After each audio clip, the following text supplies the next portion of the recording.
Hey, this is Tanner with Close Barbell Club.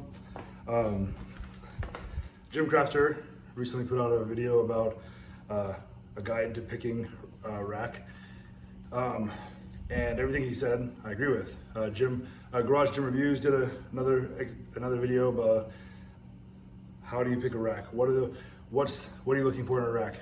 And I think everything he said was right. I don't have any real bones to pick, but I think I have something to offer, because I have both off the camera I have a cheap budget rack, and I also have a 3x3 11 gauge steel rack here. And so I originally bought a cheap budget rack.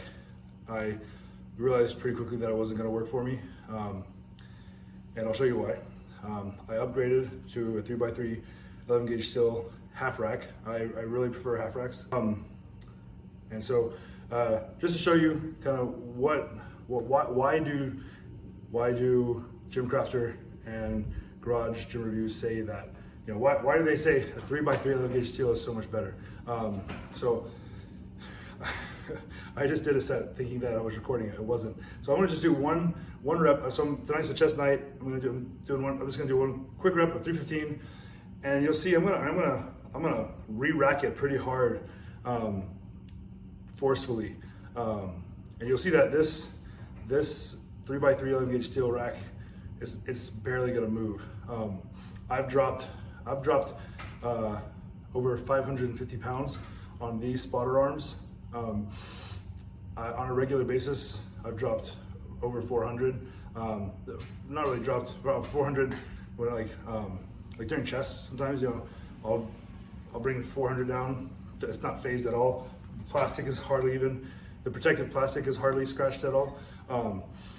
So these can handle anything you can throw at it.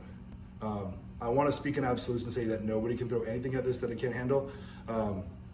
If somehow you drop 1,000 pounds on the spotter arms, maybe 1,000 pounds is going to break it. I don't know. So we're just going to do one quick set, one quick rep, and then we're going to go over to the other rack and show you the difference between the stability that these racks offer.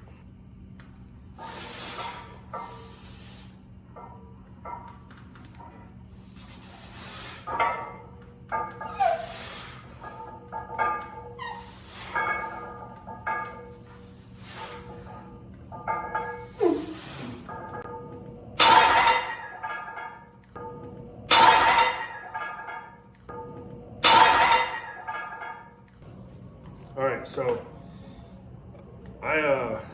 I did not re-rack that lightly. I threw that on there pretty hard and didn't move. I have no weights. It's not bolted down.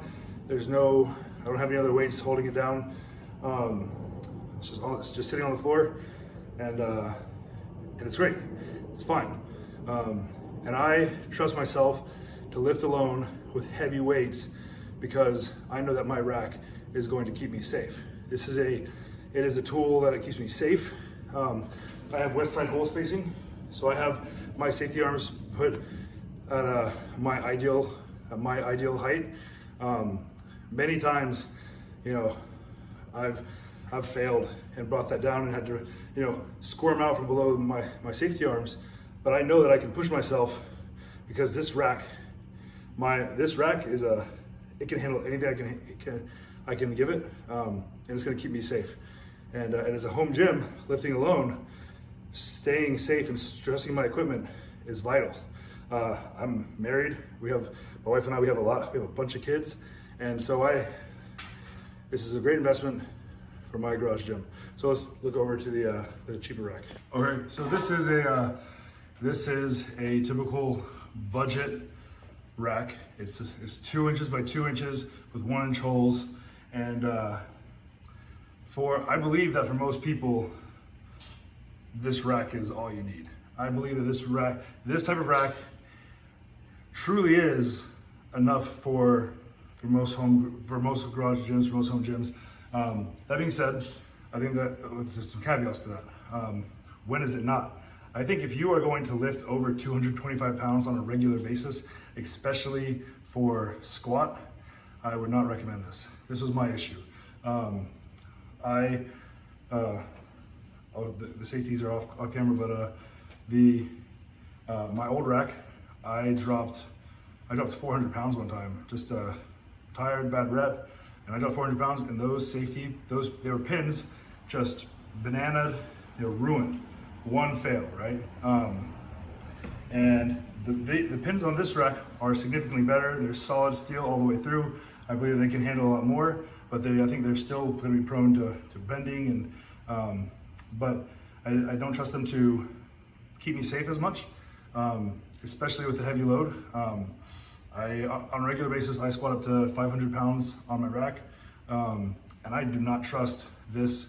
So with just a little, this does not have anywhere close to the stability that my 3x3 rack has. So I'm just gonna take this off and re-rack it. This is 225 pounds. Just gonna take it. All right. So there's nothing. Actually, I'm gonna do that again. This is a lighter weight, right? So, for usually when I'm racking, when I'm getting for my set, I work into the bar, and there's so much play there's so much play in the rack and movement. I don't feel like I can really get a good, I can't get a good position on the bar. I like the bar to be stable before I get into it. And then when I'm coming back to re-rack, I will usually re-rack when I'm coming back and I'm tired and I'm re-racking, I don't want to just be dainty with it. I want to just there. That was my fault. But yeah, this moved about 3 inches forward. You can't see it, but it moved quite a bit. And yeah, so that's my main issue, my gripe with this kind of rack. It does not have the ability to support heavy lifting safely. I would not trust myself or anybody to rely on this on a regular basis. If I'm doing lighter weights, I can really control everything. I'm not gassing myself. By all means, use this cheaper rack, right? But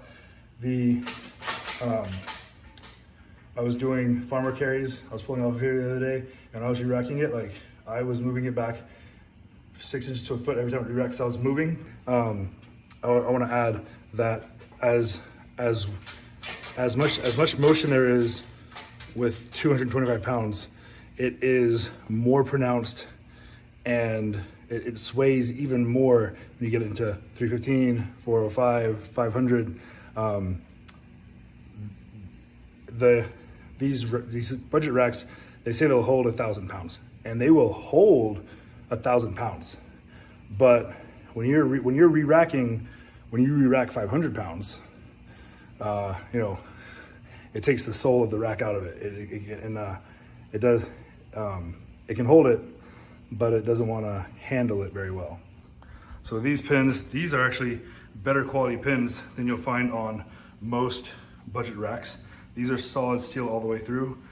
The budget racks that I have seen, personally, did not have solid steel pins. They were hollow. And so this is an old rack. The new budget racks, they don't even come with this good of quality. Actually, I can't speak for everybody. Maybe there are. These J cups are aftermarket, and here's another downside. The quality of the attachments for these budget racks, they are not as good. So, that's just my opinion. I think that the reviews that other people have done, they're good. But my goal for doing this little video was to give some evidence to why I think they're right. And when other people are going to go look for a rack, what really matters? If you're not a heavy lifter, by all means, save yourself some money. If you are lifting heavy, then get your 3x3. Get some of this heavy duty. It's going to support you.